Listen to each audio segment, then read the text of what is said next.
80일 화음경 이야기 제13권 제구 광명각품을 끝까지 시청하시어 생애 최고의 행운을 맞이하시기 바랍니다. 제구 광명각품 3편 이정각의 인행 이야기.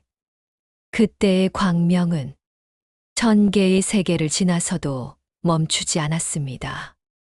빛은 마치 스스로 숨을 쉬듯 자연스럽게 더 멀리 흘러갔습니다. 광명은 동쪽으로 나아가 10,000개의 세계를 두루 비추었습니다. 한 세계가 드러나면 곧이어 또 다른 세계가 열렸고 그 흐름에는 막힘도 쉼도 없었습니다. 그 빛은 동쪽에만 머물지 않았습니다. 남쪽으로, 서쪽으로, 북쪽으로, 그리고 내 모서리 방향과 위와 아래 모든 자리로 동시에 퍼져 나갔습니다. 광명이 닿은 각각의 세계 안에는 셀 수 없이 많은 인간의 산터가 있었고 그 위로는 가장 낮은 하늘에서부터 가장 높은 경지의 하늘까지 끝없이 펼쳐져 있었습니다. 그동안 서로 알지 못했던 세계들이 광명이 비추는 순간 마치 장막이 걷히듯 자신의 모습과 질서를 또렷이 드러냈습니다. 어떤 세계에는 분주한 삶의 숨결이 있었고 어떤 세계에는 깊은 고요가 머물러 있었으며 또 어떤 세계에는 말없는 기도가 흐르고 있었습니다. 그러나 광명 앞에서는 그 어떤 세계도 가려지지 않았습니다.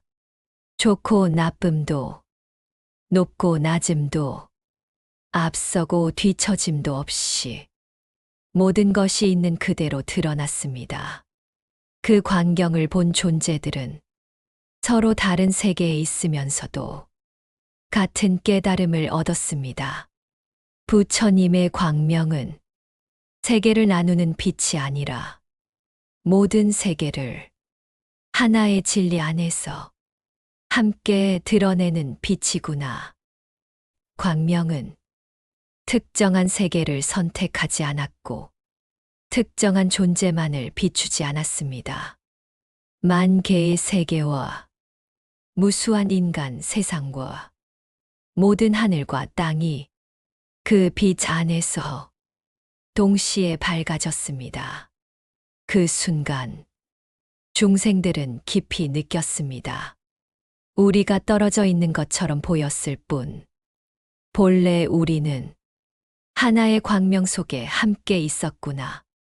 둘, 세존이 자리에 앉다 만세계를 비추던 광명이 잠시 고요해지자 각각의 인간 세상 한가운데에서 사람들은 똑같은 장면을 보게 되었습니다. 그곳에는 열애이신 세존께서 연꽃으로 이루어진 장엄한 보좌, 연화장 사자좌에 고요히 앉아 계셨습니다. 그 자리는 높아서 우러를 필요도 없고 낮아서 내려다볼 이유도 없는 자리였습니다. 그러나 그 자리에 앉아 계신 부처님을 보는 순간 모든 세계는 마치 제자리를 찾은 듯 고요해졌습니다. 부처님 주위에는 헤아릴 수 없이 많은 보살들이 겹겹이 둘러앉아 있었습니다. 그 수는 미세한 티끌처럼 끝이 없었지만 그 어떤 혼란도 없고 질서와 평온만이 흐르고 있었습니다.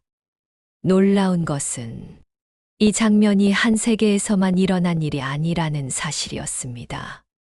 각각의 인간 세상마다 같은 부처님이 같은 연화장 사자좌에 같은 모습으로 동시에 앉아 계셨습니다. 사람들은 그제야 마음으로 알아차렸습니다. 부처님은 한 분이시되 머무는 자리는 한정되지 않으며 법회는 한 곳에서 열리되 모든 곳에서 동시에 열리는구나. 그때 부처님의 신묘한 힘에 감응하여 십방 세계에서 커다란 움직임이 일어났습니다. 동쪽에서도 서쪽에서도 남과 북, 위와 아래 모든 방향에서 각각 한 분씩의 위대한 보살이 법회를 향해 걸음을 옮기기 시작했습니다. 그러나 그 보살들은 홀로 오지 않았습니다. 한 분의 큰 보살마다 헤아릴 수 없이 많은 보살들이 함께 길을 나섰습니다. 그 가운데에는 지혜를 상징하는 문수보살을 비롯하여 각각의 서원과 덕을 지닌 위대한 보살들이 있었습니다. 그들은 금빛이 가득한 세계에서, 연꽃의 빛이 충만한 세계에서, 보배와 수정의 빛이 넘치는 세계에서 각기 다른 인연을 안고 왔습니다. 또한 그들은 과거부터 흔들림 없는 지혜의 부처님, 막힘 없는 지혜의 부처님, 깊은 관찰의 지혜를 지닌 부처님을 모시며 오랜 수행을 쌓아온 이들이었습니다. 서로 다른 세계에서 왔고 서로 다른 부처님을 모셔왔지만 그들이 향한 자리는 하나였습니다. 부처님 앞에 이르러 모든 보살이 합장하자 법회는 마침내 완전한 모습을 갖추었습니다. 그 순간 중생들의 마음 속에는 조용하지만 분명한 깨달음이 일어났습니다. 길은 달라도 향하는 곳은 하나였고 부처님은 늘 우리 마음의 중심에 앉아 계셨구나. 부처님은 그저 그 자리에 고요히 앉아 계셨을 뿐이었습니다. 그러나 그 고요함 속에서 모든 세계의 길이 열리고 있었습니다. 셋, 일체처 문수보살의 개송 이야기.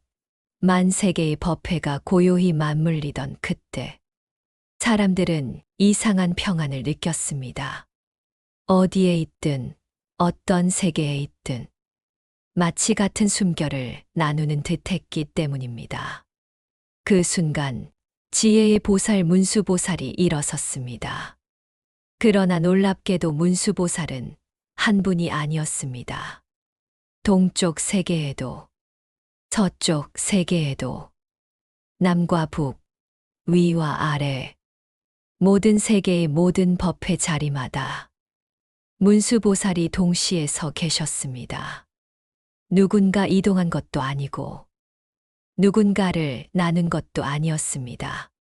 마치 지혜가 본래부터 모든 자리에서 숨 쉬고 있었던 것처럼 자연스럽고 당연했습니다. 각각의 문수보살은 자기 앞에 앉아 계신 부처님께 합장하고 조금의 어긋남도 없이 같은 순간 같은 마음으로 입을 열었습니다. 그러자 개송이 울렸습니다. 그 소리는 겹치지 않았고 혼란스럽지도 않았습니다. 마치 하나의 맑은 종소리가 수많은 계곡에서 동시에 울리는 듯 고요하면서도 또렷했습니다.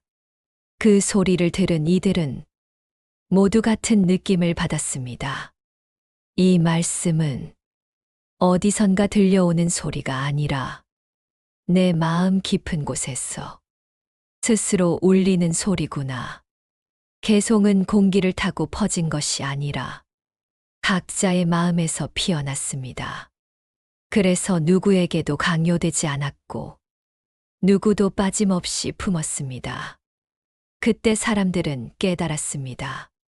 지혜란 한 사람의 소유가 아니라 모든 곳에서 동시에 드러날 수 있는 것이며 법문이란 듣는 이의 마음이 열릴 때 비로소 완성된다는 사실을. 이렇게 하여 문수보살의 개송은 한 곳에서 시작된 것이 아니라 모든 곳에서 동시에 시작되었습니다. 깨달음의 원인 이야기. 아주 오래전 끝없는 들판을 건너는 사람들이 있었습니다. 어떤 이는 사람의 세상에서만 머물렀고, 어떤 이는 하늘의 즐거움을 좇아 위로만 오르려 했습니다. 그러나 길은 늘 반복되었습니다. 기쁨 뒤에는 허기가 찾아왔고, 안락 뒤에는 공허가 남았습니다. 그 모습을 바라보던 한 수행자가 있었습니다. 그는 스스로의 평안에 머무를 수도 있었지만, 그러지 않았습니다. 사람들이 다시 같은 길을 맴도는 것을 보며 그의 마음 깊은 곳에서 커다란 울림이 일어났습니다. 이 고리를 끊지 않으면 아무리 높이 올라가도 다시 돌아오게 되는구나. 그 순간 그의 마음에서 큰 자비가 일어났습니다. 불쌍해서가 아니라 함께 벗어나고 싶었기 때문입니다. 그는 사람들의 손을 잡아주었고, 넘어질 때는 곁에 머물렀으며, 길을 잃었을 때는 방향을 가리켰습니다. 그러나 그는 사람의 세상에만 머물게 하지 않았고, 하늘의 즐거움에만 기대게 하지도 않았습니다. 여기서 끝이 아니다. 이 길 너머로 나아가야 한다. 그는 사람과 하늘을 가르는 경계를 넘어 다시 돌아오지 않는 길을 가리켰습니다. 그 길은 도망치는 길이 아니라 함께 건너는 길이었습니다. 사람들은 그제야 깨달았습니다. 깨달음은 혼자 높아지는 것이 아니라 함께 벗어나게 하는 마음에서 시작되는구나. 그 수행자는 중생을 구하려는 큰 자비로 스스로도 그 길에 올랐고, 마침내 사람과 하늘의 반복을 넘어 자유의 길을 열었습니다. 이것이 바로 깨달음이 시작되는 참된 원인이었습니다. 이 이야기가 전하는 뜻은 분명합니다. 깨달음은 세상의 즐거움을 버리거나 혼자 해탈하려는 마음에서 시작되지 않는다. 중생을 구하려는 큰 자비가 일어날 때 비로소 깨달음의 길이 열린다. 이것이 반드시 닦아야 할 수행의 방향입니다. 지혜의 업을 닦다 한 수행자가 매일 같은 길을 걸었습니다. 그 길은 화려하지도 빠르지도 않았습니다. 그러나 그는 한 번도 되돌아보지 않았습니다. 사람들은 물었습니다. 왜 그렇게 꾸준히 같은 길을 가십니까? 수행자는 미소 지으며 답했습니다. 나는 늘 부처님을 믿고 기뻐하는 마음으로 걷습니다. 그래서 이 마음은 뒤로 물러서지 않습니다. 그는 특별한 날에만 부처님을 떠올리지 않았습니다. 기쁠 때도 지칠 때도 마음은 언제나 부처님 곁에 머물렀습니다. 그렇게 가까이 머무는 동안 그의 마음은 점점 흔들림을 잃었습니다. 어느 날 수행자는 산마루에 올라 아래를 내려다보았습니다. 수많은 사람들이 각기 다른 것을 쫓아 바쁘게 움직이고 있었습니다. 그는 속으로 다짐했습니다. 나는 부처님의 공덕을 기뻐하며 살겠다. 그 다짐은 잠깐의 열정이 아니었습니다. 그의 마음은 차가운 바람처럼 맑아졌고 뜨거운 욕심은 스스로 식어갔습니다. 그는 그 상태를 시원한 지혜라 불렀습니다. 머리가 아니라 삶 전체가 맑아지는 지혜였습니다.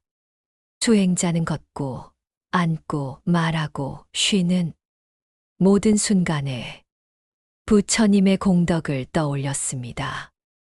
밥을 지을 때도, 길을 쓸 때도, 잠자리에 들기 전에도 그 마음은 한순간도 끊기지 않았습니다. 낮과 밤이 바뀌어도 그의 마음은 이어졌습니다.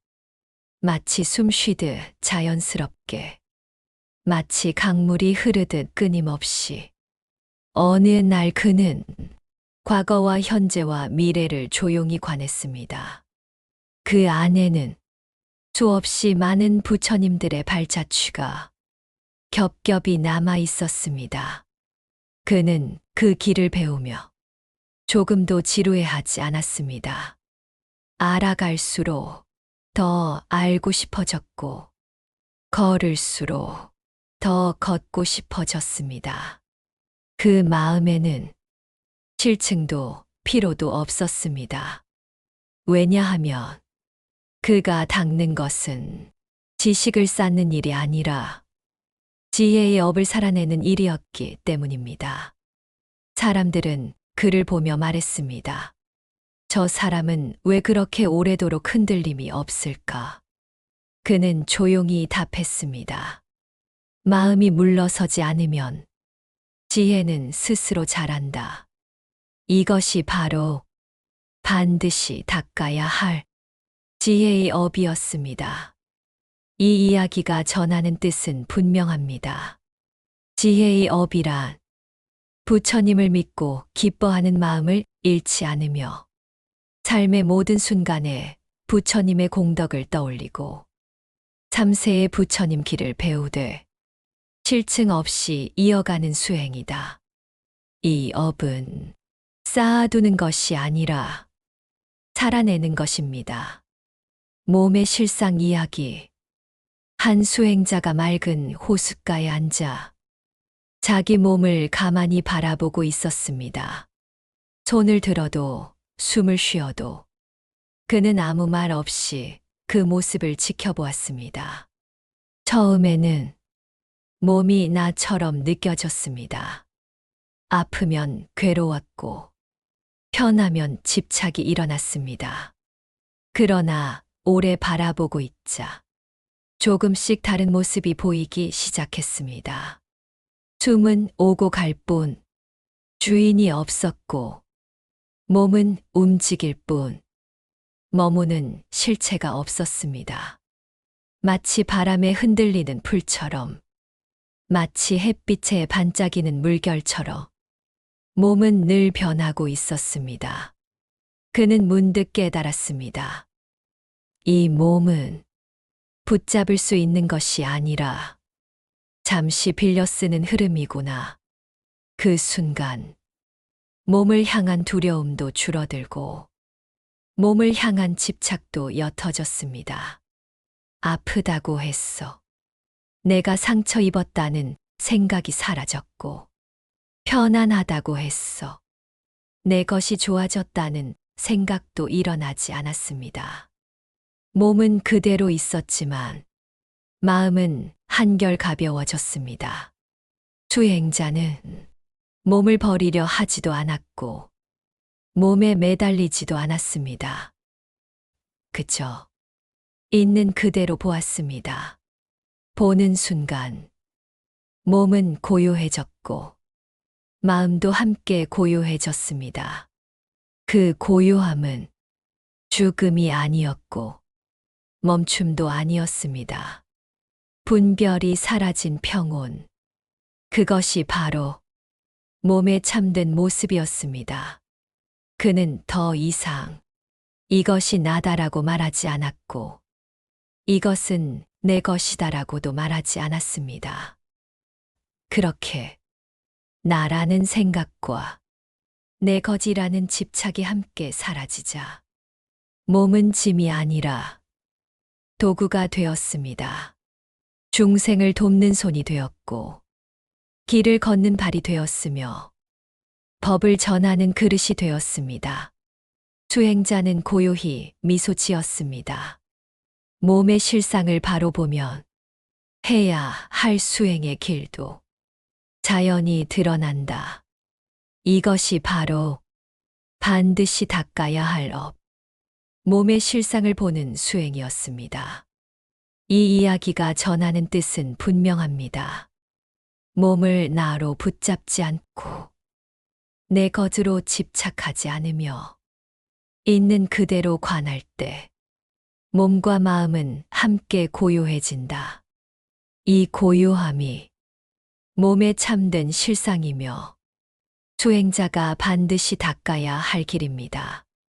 중생평등 이야기. 어느 마을에 여러 갈래의 길이 만나는 넓은 들판이 있었습니다. 사람들은 각기 다른 모습으로 그 들판을 지나갔습니다. 어떤 이는 웃으며 지나갔고, 어떤 이는 화를 안고 걸었으며, 어떤 이는 상처를 숨기고 고개를 숙였습니다. 사람들은 저마다 말했습니다. 저 사람은 착하다. 저 사람은 부족하다. 저 사람은 믿을 수 없다. 그 말을 들으며 한 수행자가 들판 한가운데 서 있었습니다. 그는 사람들의 겉모습을 보지 않았고 그들의 말이나 행동에 이름을 붙이지도 않았습니다. 대신 각 사람의 마음의 흐름을 조용히 바라보았습니다. 그는 보았습니다. 웃는 얼굴 뒤에도 불안이 있고, 화난 말 속에도 두려움이 있으며, 침묵 속에도 간절함이 있다는 것을. 그렇게 바라보니 사람들 사이에 선을 긋는 이유가 사라졌습니다. 좋고 나쁨을 가르지 않으니 가깝고 멀다는 생각도 일어나지 않았습니다. 그 순간 수행자의 마음은 분별이 멈춘 고요한 자리에 들어갔습니다. 그 자리는 특별한 세계가 아니었습니다. 바로 지금 사람들이 오가던 그 들판이었습니다. 그러나 분별이 사라지자 그곳은 곧 참된 자리가 되었습니다.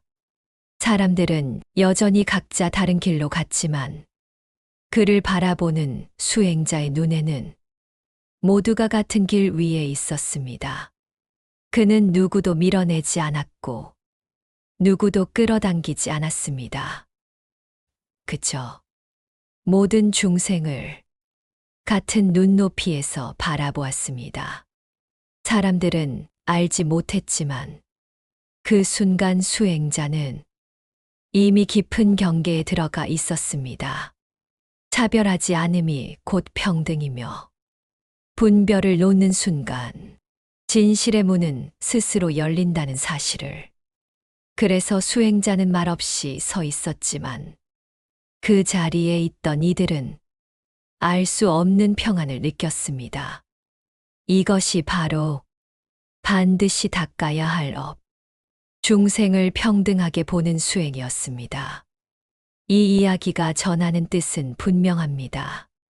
중생을 평등하게 본다는 것은 모두를 똑같이 대하는 것이 아니라 분별 없이 마음의 흐름을 바라보는 것이다. 분별이 사라질 때 우리는 이미 참된 자리에 들어가 있습니다. 큰 작용 이야기. 끝이 보이지 않는 들판에서 한 수행자가 하늘을 올려다보고 있었습니다. 하늘은 너무 넓어 눈으로는 다 담을 수 없었고 바다는 너무 깊어 한 번에 마실 수 없을 것처럼 보였습니다. 그런데 수행자는 아무 힘도 쓰지 않은 채 그 광경을 고요히 받아들이고 있었습니다. 그의 마음이 움직이지 않자 이상한 일이 일어났습니다. 넓은 하늘이 그의 마음 안에 들어왔고 깊은 바다는 그의 마음에서 넘치지 않았습니다. 그는 깨달았습니다. 크고 작음은 대상의 문제가 아니라 마음의 걸림이구나. 경계가 사라지자 끝없는 세계도 한순간에 들어왔습니다. 수행자는 각 나라와 세계를 떠올려 보았습니다. 형태가 있는 것과 형태가 없는 것, 빛으로 드러나는 것과 보이지 않는 것까지. 그러나 그는 하나하나 헤아리려 하지 않았습니다. 그저 있는 그대로 바라보았습니다. 그러자 모든 모습이 자연히 마음에 담겼습니다. 분별하지 않으니 놓치는 것이 없었고 붙잡지 않으니 흐트러짐도 없었습니다. 그는 다시 아주 작은 티끌 하나를 바라보았습니다. 그 안에는 수많은 세계의 먼지가 담겨 있었습니다. 그 작은 티끌마다 부처님의 자리가 있었고 각각의 자리에는 깨달음의 빛이 비추고 있었습니다. 수행자는 놀라지 않았습니다.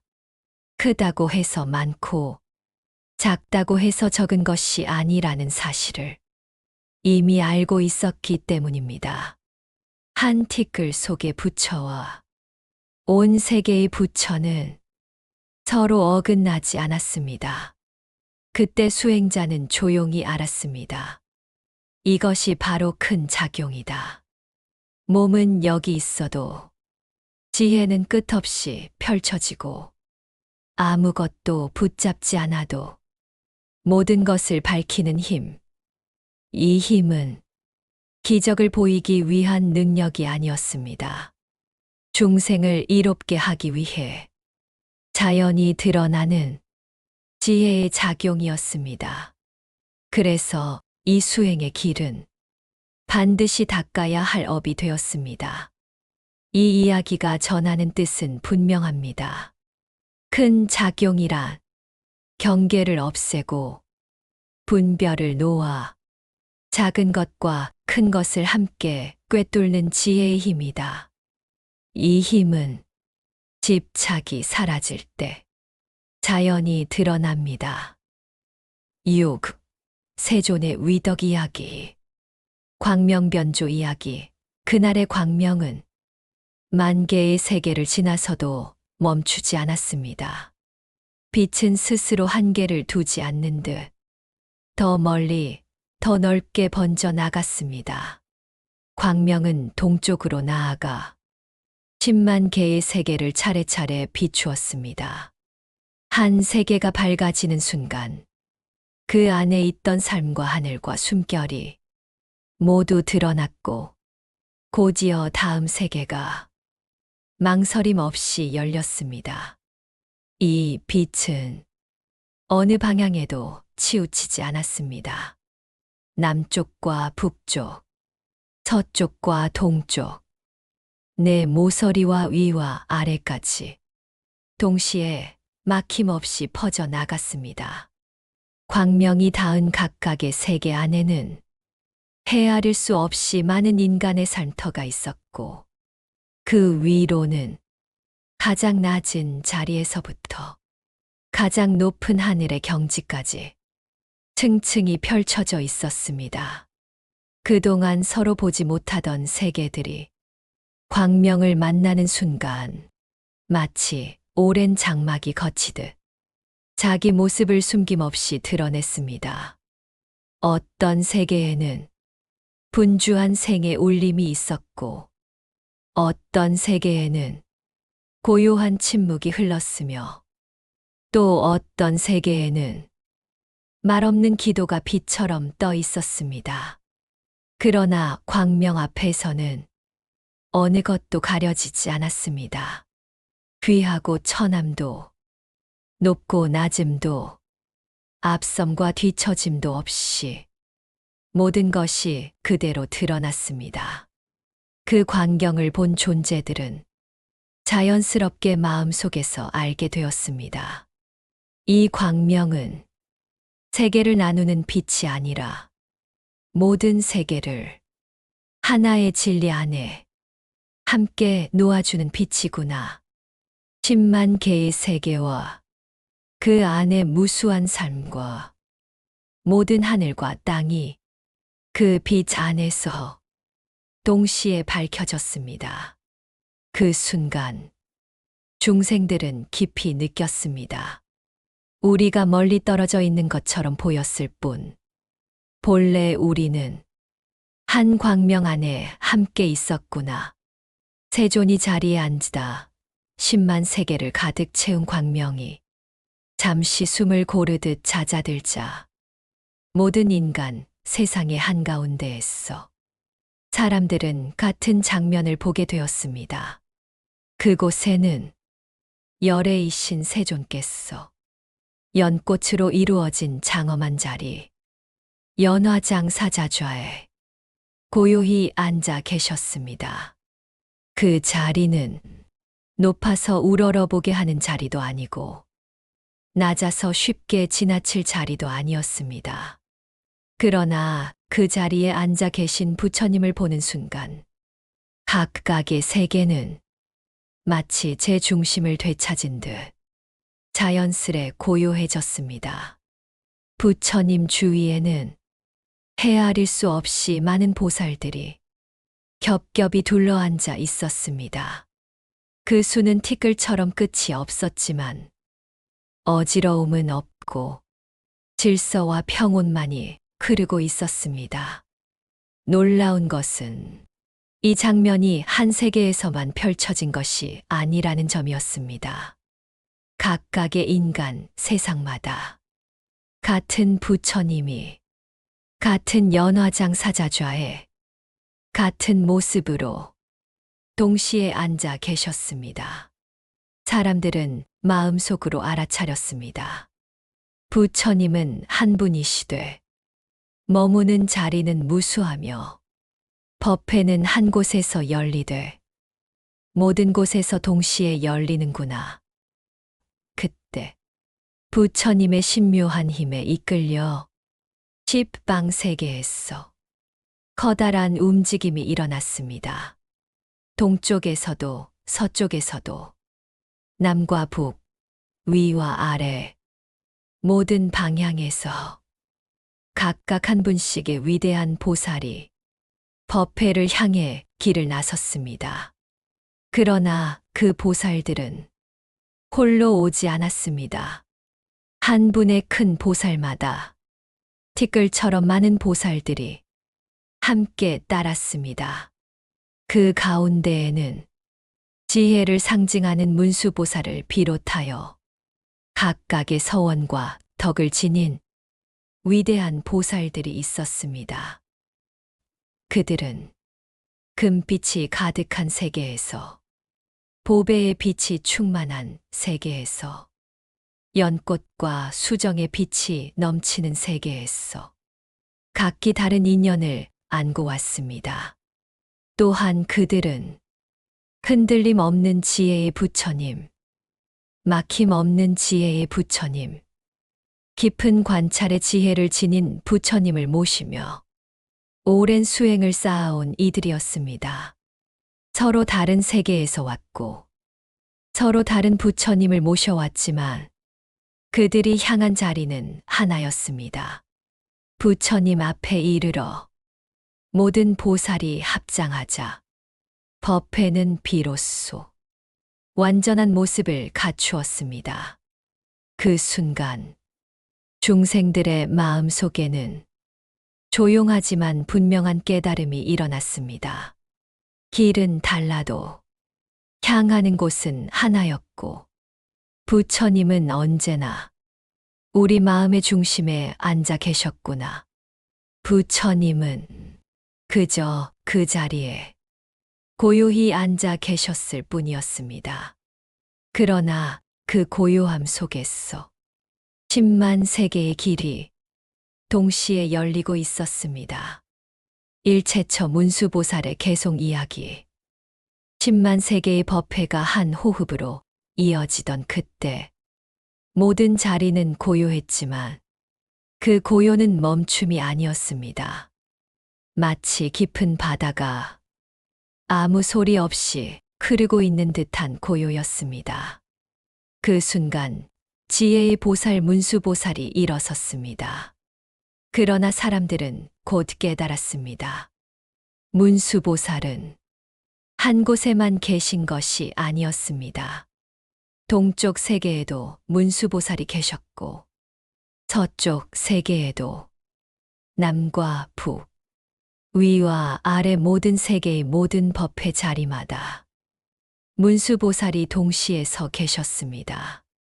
누군가가 이동한 것도 아니고 누군가가 분신한 것도 아니었습니다. 마치 지혜 그 자체가 원래 모든 곳에 깃들어 있었던 것처럼 자연스럽고 당연한 모습이었습니다. 각각의 문수보살은 자기 앞에 앉아 계신 부처님을 향해 정중히 합장하고 한치의 어긋남도 없이 같은 순간 같은 마음으로 입을 열었습니다. 그러자 개송이 울려 퍼졌습니다. 그 소리는 겹치지도 않았고 혼란스럽지도 않았습니다. 마치 하나의 맑은 종소리가 10만 개의 골짜기에서 동시에 울리는 것처럼 고요하면서도 분명했습니다. 어느 세계에 있든 어느 자리에 있든 그 소리를 들은 중생들은 똑같이 느꼈습니다. 이 말씀은 어디서 들려오는 소리가 아니라 내 마음 깊은 곳에서 스스로 울리고 있구나. 그 개송은 공기를 타고 전달된 말이 아니었습니다. 각자의 마음이 열릴 때 자기 안에서 드러난 지혜의 울림이었습니다. 그래서 그 말씀은 누구에게도 강요되지 않았고 누구도 소외되지 않았습니다. 듣는 만큼만, 열린 만큼만 자연스럽게 스며들었습니다. 그 순간 모든 세계의 중생은 말없이 하나의 사실을 알아차렸습니다. 지혜는 한 분의 소유가 아니며 법문은 한 곳에 머물지 않는다. 마음이 열리는 그 자리마다 문수보살은 이미 설법하고 있었다. 이렇게 하여 문수보살의 개송은 한 세계에서 시작된 것이 아니라 모든 세계에서 동시에 시작되었고 그 울림은 지금 이 자리까지 조용히 이어지고 있었습니다. 법신 이야기. 어느 나라에 사람을 잘 다스린다는 스승의 소문이 퍼졌습니다. 사람들은 그를 보기 위해 모여들었고 먼저 그의 겉모습을 살폈습니다. 얼마나 위엄이 있는가? 가문은 어떠한가? 빛나는 모습이 있는가? 그러나 겉모습만 바라보던 이들은 스승 곁에 오래 머물지 못했습니다. 그들의 눈에는 보이는 것만 있었기 때문입니다. 그 스승은 조용히 말했습니다. 겉으로 보이는 것만 붙잡는 눈은 병든 눈과 같다. 겉모습에 집착하는 눈으로는 가장 뛰어난 진리를 알아볼 수 없기 때문이었습니다. 사람들 가운데 어떤 이는 스승의 모습이 얼마나 위대한지 끝없이 헤아리려 했습니다. 수많은 세월을 두고 생각에 생각을 거듭해도 그 위엄과 빛은 오히려 더 넓어질 뿐이었습니다. 그때 그 사람은 깨달았습니다. 이분의 모습은 헤아릴 수 있는 대상이 아니구나.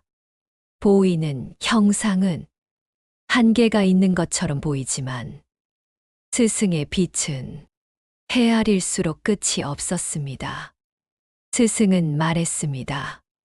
나를 형상으로 삼아 나를 이해하려 하지 말아라. 그의 참된 몸은 어떤 모양도 붙일 수 없는 고요한 진리 그 자체였습니다. 그러나 신기하게도 그는 언제나 당당한 몸가짐과 바른 태도를 갖추고 있었고 사람들은 각자의 마음에 맞게 그를 볼 수 있었습니다. 누군가는 자비를 보았고 누군가는 지혜를 보았으며 누군가는 고요를 보았습니다. 스승의 가르침은 너무도 미묘하여 말로 다 담을 수 없었습니다. 그것은 여럿이 모여 만들어진 것도 아니고 흩어져 사라질 것도 아니었습니다. 합쳐진 것도 아니고 떨어진 것도 아닌데 그 성품은 늘 고요하고 어떤 모양도 없었습니다. 그래서 말로 설명하려 할수록 본래의 뜻은 손가락 사이로 빠져나갔습니다. 스승의 몸은 태어난 것도 아니고 사라질 것도 아니었습니다. 말장난과 이론을 뛰어넘어 있었고 몸과 마음의 모음으로 이루어진 존재도 아니었습니다. 그는 자유로웠고 그 자유로움 속에서 세상을 두려움 없이 걸었습니다. 그가 가는 길에는 막힘이 없었고 말에 기대지 않아도 모두가 스스로 알 수 있었습니다. 사람들은 그제야 깨달았습니다.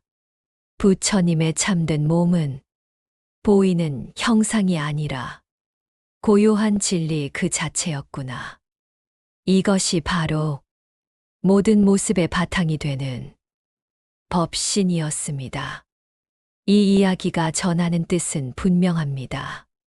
법신이란 겉모습이나 형상으로 파악할 수 있는 것이 아니라 모든 형상을 가능하게 하는 고요하고 말 이전의 진리이다. 형상에 집착하면 놓치고 형상을 내려놓을 때 비로소 만난다. 지혜 신 이야기. 어느 날 한 수행자가 아침 햇살이 스미는 길 위에 섰습니다. 그는 자신의 몸과 마음을 가만히 살폈습니다. 안과 밖을 가르지 않자 둘은 스스로 풀려났고 붙잡을 것도 매달릴 것도 없었습니다. 그는 오래도록 바른 깨어있음에 머물렀습니다. 시간이 길어질수록 집착은 옅어졌고 묶임은 자연히 사라졌습니다. 그의 마음이 맑아지자 행하는 모든 일이 때 묻지 않았습니다. 빛은 스스로 밝았고 보는 눈은 두루 미치지 않는 곳이 없었습니다. 그는 사람들 곁을 지나며 말없이 이로움을 남겼습니다. 가르치려 애쓰지 않아도 사람들의 마음은 스스로 밝아졌습니다. 어느 순간 그의 한 몸은 무수한 모습으로 드러났고 무수한 모습은 다시 한 몸으로 돌아왔습니다. 그는 알았습니다. 하나와 많음은 서로 다르지 않다. 그래서 그는 세상의 사정을 환히 알았고 필요한 곳마다 알맞은 모습으로 나타났습니다. 사람들은 묻습니다. 그 몸은 어디서 왔소? 어디에 쌓여 있는가? 그러나 그의 몸은 어디서 온 적도 없고 모아둔 적도 없었습니다. 사람들이 각자 다르게 분별했기에 부처님의 몸이 여러 모습으로 보였을 뿐이었습니다. 그는 마지막으로 말했습니다. 세상을 가르는 마음은 실체가 없다. 그 마음의 성품을 열애는 이미 알고 계셨습니다. 그래서 그를 보는 이는 형상을 보되 집착하지 않았고 차이를 보되 나뉘지 않았습니다. 사람들은 그제야 깨달았습니다. 지혜의 신이란 하나로도 드러나고 무량으로도 드러나며 어디에도 머물지 않으면서 모든 곳에 이르는 몸이구나. 이것이 바로 분별을 비추어 분별을 놓게 하는 지혜의 몸이었습니다. 이 이야기가 전하는 뜻은 분명합니다.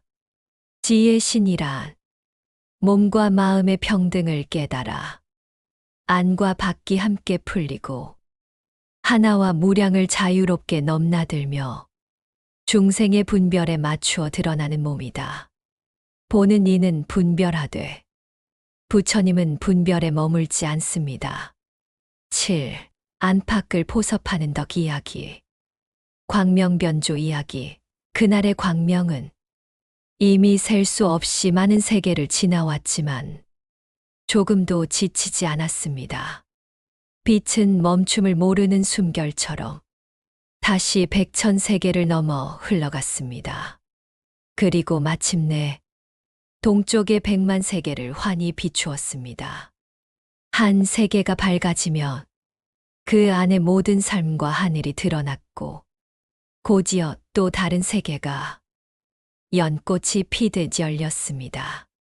이 광명은 한 방향으로만 흐르지 않았습니다.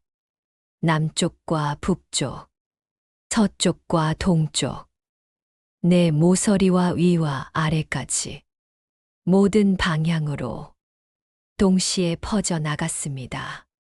광명이 닿은 각각의 세계 안에는 셀 수 없이 많은 인간의 산터가 있었고 그 위로는 가장 낮은 자리에서부터 가장 높은 하늘의 경지까지 끝없이 이어져 있었습니다. 그동안 서로의 존재조차 몰랐던 세계들이 이 빛을 만나는 순간 마치 오래 닫혀 있던 문이 열리듯 자기 모습을 숨김없이 드러냈습니다. 어떤 세계에는 분주한 삶의 소리가 있었고 어떤 세계에는 고요한 침묵이 흘렀으며 또 어떤 세계에는 말없는 발언이 별처럼 떠 있었습니다. 그러나 광명 앞에서는 어느 것도 가려지지 않았습니다.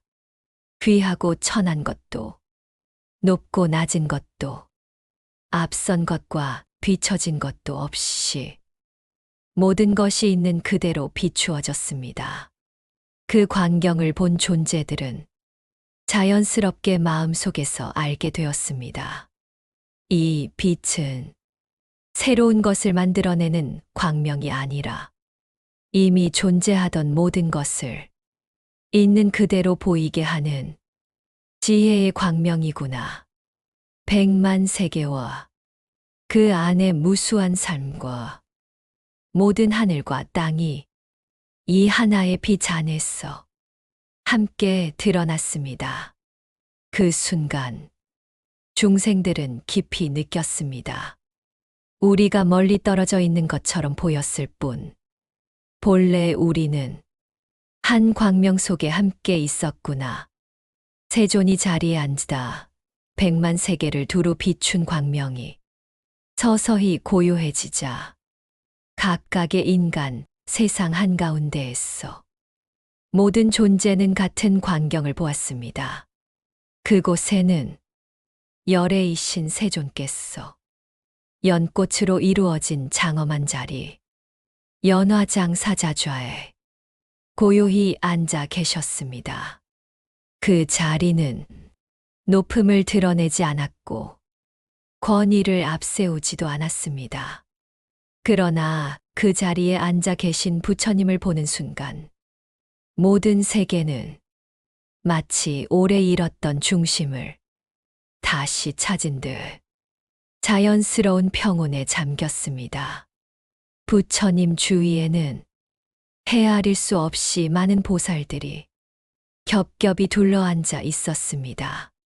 그 수는 불국토의 미세한 티끌만큼 많았지만 혼란은 없었고 질서와 조화만이 흐르고 있었습니다. 놀라운 것은 이 장면이 어느 한 세계에서만 펼쳐진 것이 아니라는 점이었습니다. 백만 세계 속 각각의 인간 세상마다 같은 부처님이 같은 연화장 사자좌에 같은 모습으로 동시에 앉아 계셨습니다. 사람들은 마음속으로 자연스레 알아차렸습니다. 부처님은 한 분이시되 머무는 자리는 끝이 없고 법회는 한 곳에서 열리되 모든 곳에서 동시에 열리는구나. 그때 부처님의 신묘한 힘에 감응하여 십방 세계 전체에서 거대한 움직임이 일어났습니다.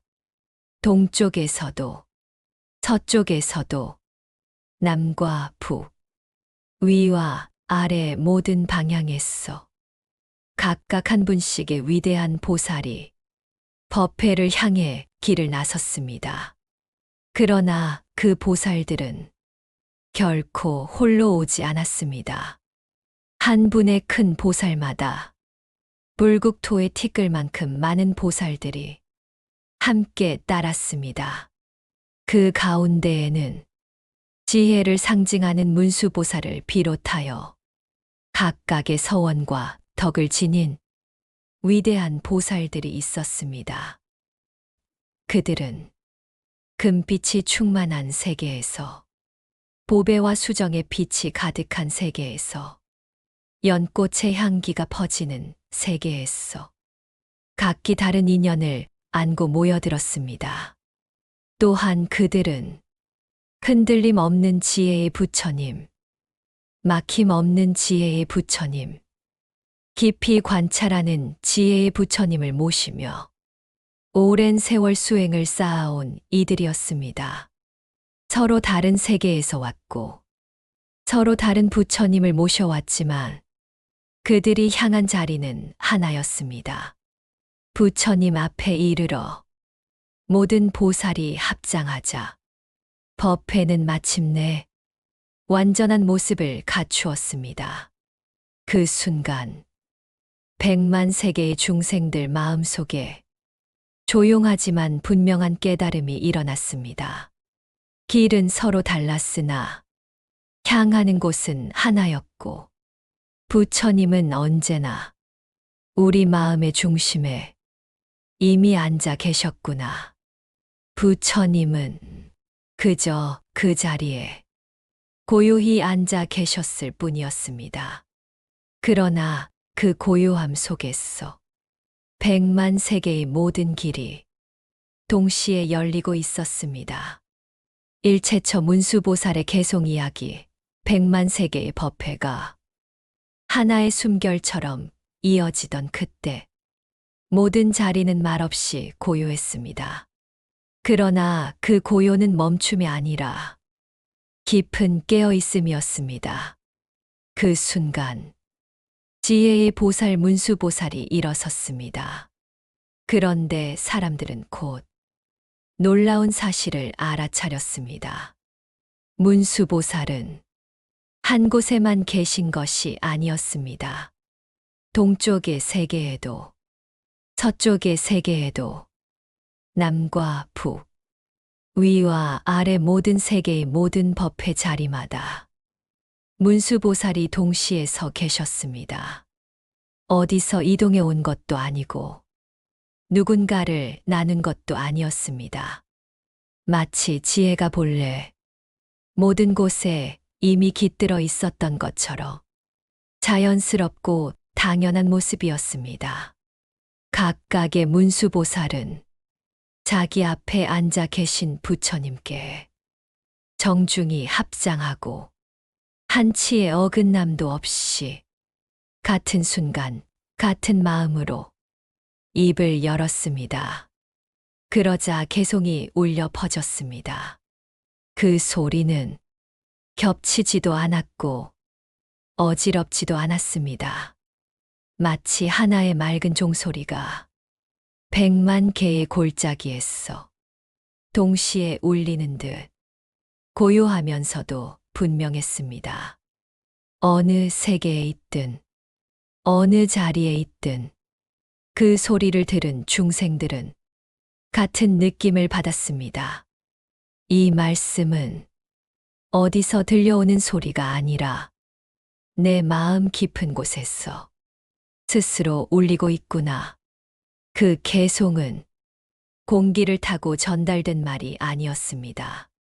듣는 이의 마음이 열리는 순간 그 마음 안에서 스스로 드러난 지혜의 울림이었습니다. 그래서 그 말씀은 누구에게도 강요되지 않았고 누구도 소외되지 않았습니다.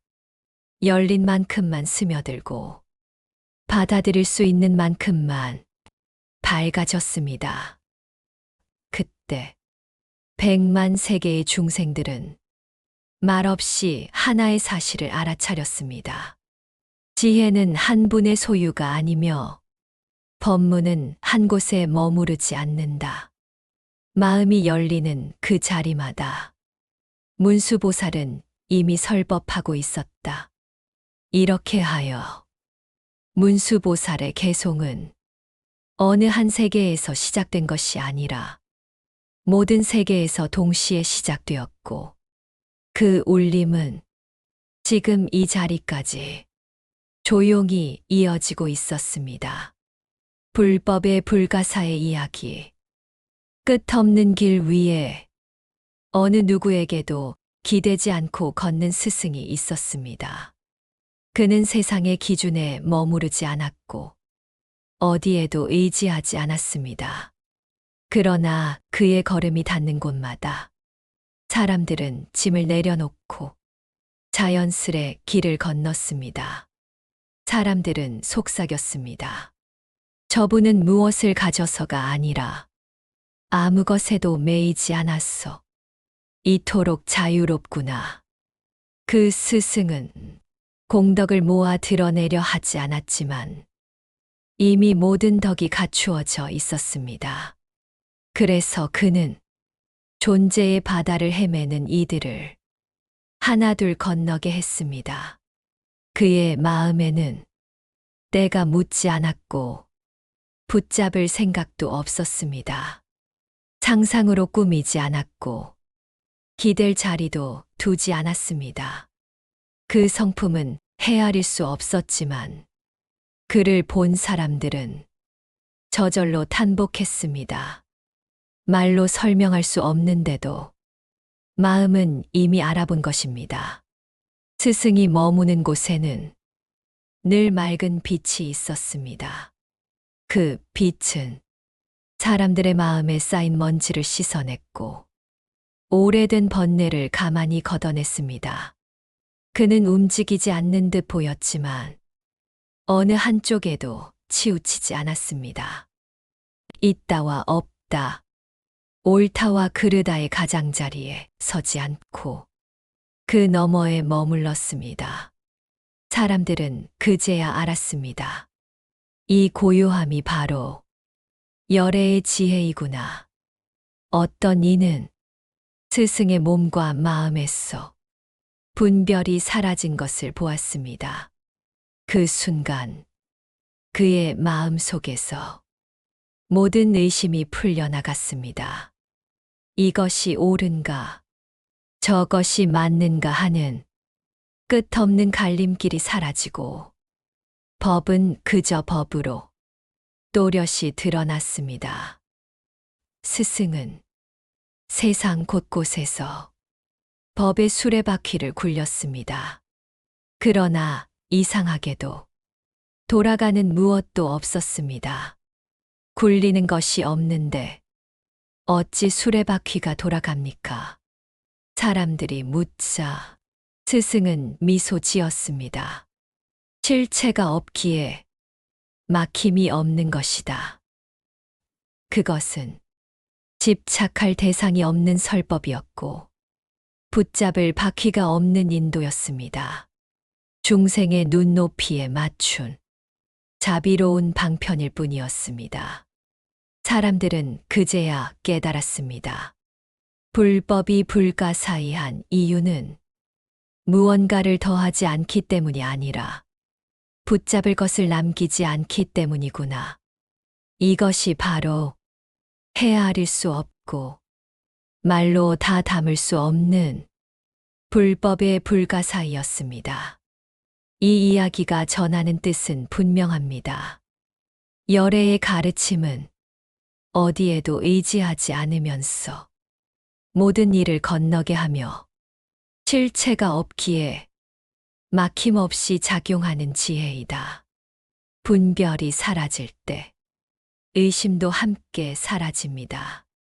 방편에 들어가다 갈림길이 많은 숲에 한 수행자가 들어섰습니다. 길마다 표지판이 있었지만 서로 다른 말을 하고 있었습니다. 수행자는 잠시 멈추어 표지판을 하나씩 읽어보았습니다. 그러다 문득 모든 표지판을 내려놓고 숲의 흐름을 그대로 느끼기 시작했습니다. 그 순간 마음속 의심이 사라졌고 말로 따지던 생각도 멎었습니다. 분별이 일어나지 않을 때 이미 길 위에 서 있구나. 그는 그 상태를 부처님의 깨달음을 떠올리는 마음이라 불렀습니다. 숲을 더 깊이 들어가자 나무마다 모양이 달랐고 잎과 향도 서로 달랐습니다.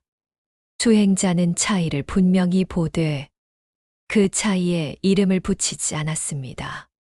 말로 붙잡지 않자 하나와 여럿을 가르는 생각도 사라졌습니다. 많음 속에서 하나를 찾지 않았고 하나 속에 많음을 억지로 넣지도 않았습니다. 그는 알았습니다. 차이를 아는 것과 차이에 매이지 않는 것은 다르다. 이것이 바로 부처님의 가르침을 따르는 길이었습니다. 어느 지점에 이르자 숲 전체가 고요해졌습니다. 사람도 나라도 모든 풍경이 잠시 숨을 고르는 듯 조용히 쉬고 있었습니다. 붙들 곳도 없고 나눌 생각도 없자 마음은 더 깊은 자리로 들어갔습니다. 그곳에서 수행자는 부처님의 깨달음과 자기 마음이 서로 멀지 않음을 느꼈습니다. 수행자는 다시 살폈습니다. 중생과 세상, 사람과 나라가 하나인지 다른지 어디에도 딱 잘라 말할 수 없음을 하나라고 붙잡으면 어긋나고 다르다고 나누면 멀어졌습니다. 그 둘을 함께 내려놓자 사물의 뜻이 스스로 드러났습니다. 수행자는 미소 지었습니다. 방편이란 진리를 바꾸는 기술이 아니라 집착을 내려놓게 하는 길이구나. 이렇게 그는 부처님의 공덕 속으로 자연스럽게 들어갔습니다. 이 이야기가 전하는 뜻은 분명합니다. 방편에 들어간다는 것은 의심과 말다툼을 내려놓고 차이를 보되 집착하지 않으며 하나와 많음을 함께 놓아 부처님의 깨달음으로 나아가는 길이다. 붙잡지 않을 때 길은 이미 열려 있습니다. 구독자 여러분, 이것으로서 81화 음경 이야기 제13권 제구 광명각품 3편 마치겠습니다.